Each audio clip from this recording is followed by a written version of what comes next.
اب اسیر ختم نبوت امیر شریعت پورے قلندرانہ جاہو جلال اور ایمانی جرت و وقار کے ساتھ کمرہ عدالت میں داخل ہوئے۔ سرفروشان احرام اپنے حصار میں لے رکھا تھا۔ عدالت کے دروازے پر ہزاروں فدائین ختم نبوت اور شمع ناموس رسالت صلی اللہ علیہ وسلم کے پروانے نعرہ زن تھے۔ نعرہ تکبیر، اللہ اکبر، تاج و تخت ختم نبوت زندہ باد، مرزائیت مرد آباد۔ امیر شریعت نے عدالت کے دروازے پر کھڑے ہو کر ہتھکڑیاں فضا میں لہرائیں اور ہاتھ سے اشارہ کیا، کہیے کیا حکم ہے، دیوانہ بنوں یا ناموش؟ تمام مجمع ساکت و جامد ہوا۔ امیر شریعت عدالت میں داخل ہوئے۔ خاتون حضرت سید عطا اللہ شاہ بخاری رحمۃ اللہ علیہ کو عدالت میں کیوں لایا گیا، یہ واقعہ ہم ابھی آپ کے ساتھ شیئر کرنے والے ہیں۔ خاتون حضرت واقعہ کچھ اس طرح سے ہے۔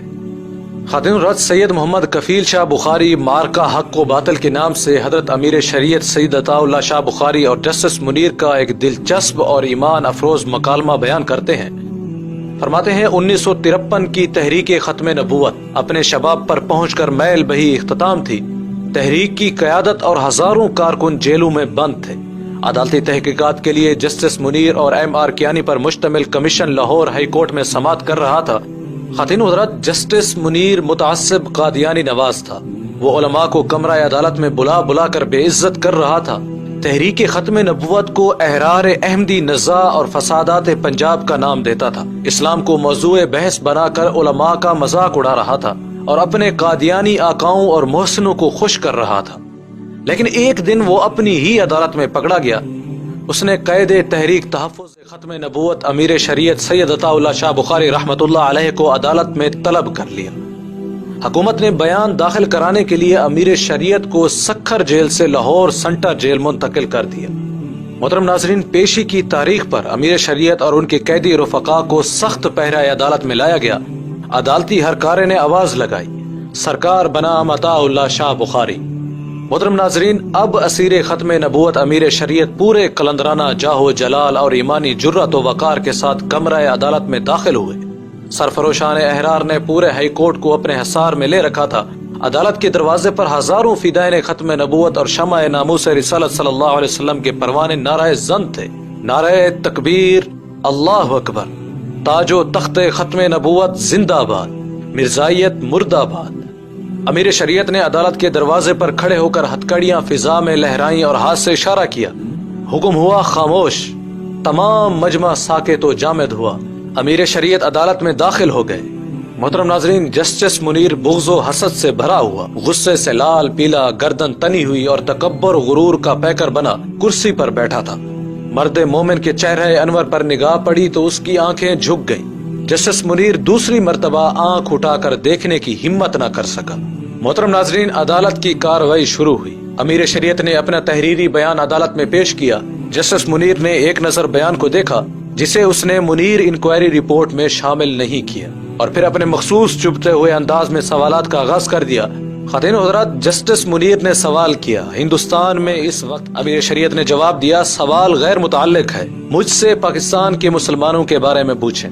جسٹس منیر نے تمسخر امیز لہجے میں، ہندوستان اور پاکستان میں جنگ چھڑ جائے تو ہندوستان کے مسلمانوں کو کیا کرنا چاہیے؟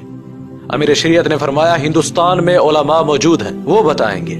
خاتون حضرات، جسٹس منیر طنز کرتے ہوئے، آپ بتا دیں۔ امیر شریعت نے فرمایا، پاکستان کے بارے میں پوچھیں، یہاں کے مسلمانوں کو کیا کرنا چاہیے؟ جسٹس منیر نے سوال کیا، مسلمان کی کیا تعریف ہے؟ امیر شریعت نے فرمایا، اسلام میں داخل ہونے اور مسلمان کہلانے کے لیے صرف کلمہ شہادت کا اقرار و اعلان ہی کافی ہے، لیکن اسلام سے خارج ہونے کی ہزاروں وجوہات ہیں۔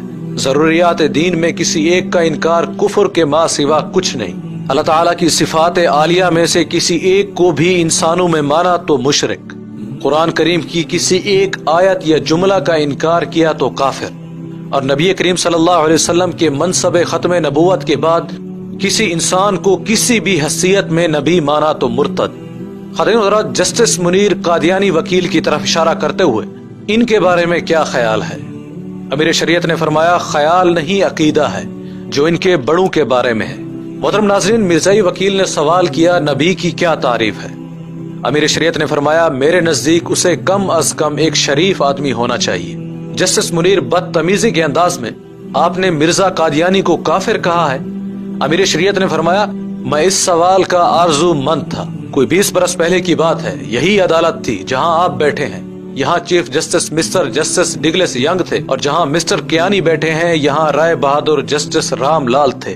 یہی سوال انہوں نے مجھ سے پوچھا تھا، وہی جواب آج دہراتا ہوں۔ میں نے ایک بار نہیں ہزاروں مرتبہ مرزا کو کافر کہا ہے، کافر کہتا ہوں، اور جب تک زندہ رہوں گا کافر کہتا رہوں گا۔ یہ میرا ایمان اور عقیدہ ہے، اور اسی پر مرنا چاہتا ہوں۔ مرزا قادیانی اور اس کی ذریت کافر و مرتد ہے۔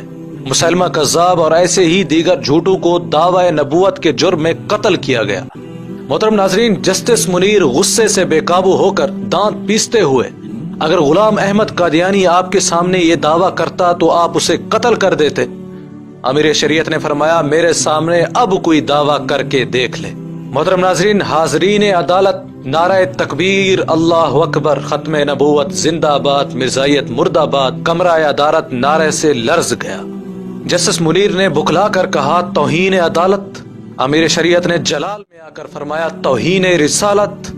محترم ناظرین، جسٹس منیر دم بخود خاموش، مبہوت، حواس باختہ، چہرہ زرد، ہوش انکا، پیشانی سے پسینہ پوچھنے لگا۔ عدالت امیر شریعت کی جرأت ایمانی اور جذبہ حب رسول صلی اللہ علیہ وسلم دیکھ کر سکتے میں آ چکی تھی۔ امیر شریعت نے گرجدار آواز میں پوچھا، کچھ اور؟ جسٹس منیر پریشانی میں بڑبڑاتے ہوئے، میرا خیال ہے ہمیں مزید کچھ بھی نہیں پوچھنا چاہیے۔ عدالت برخاست ہوتی ہے۔ وہ صداقت جس کی بے باکی تھی حسرت آفرین۔ محترم ناظرین، امیر شریعت سید عطا اللہ شاہ بخاری رحمۃ اللہ علیہ کا یہ مکالمہ آپ کو کیسا لگا؟ اس کے بارے میں ہمیں کمنٹس میں ضرور بتائیں۔ انشاءاللہ سید عطا اللہ شاہ بخاری رحمۃ اللہ علیہ کی زندگی کے اوپر مزید ویڈیوز انشاءاللہ ہم اپلوڈ کریں گے۔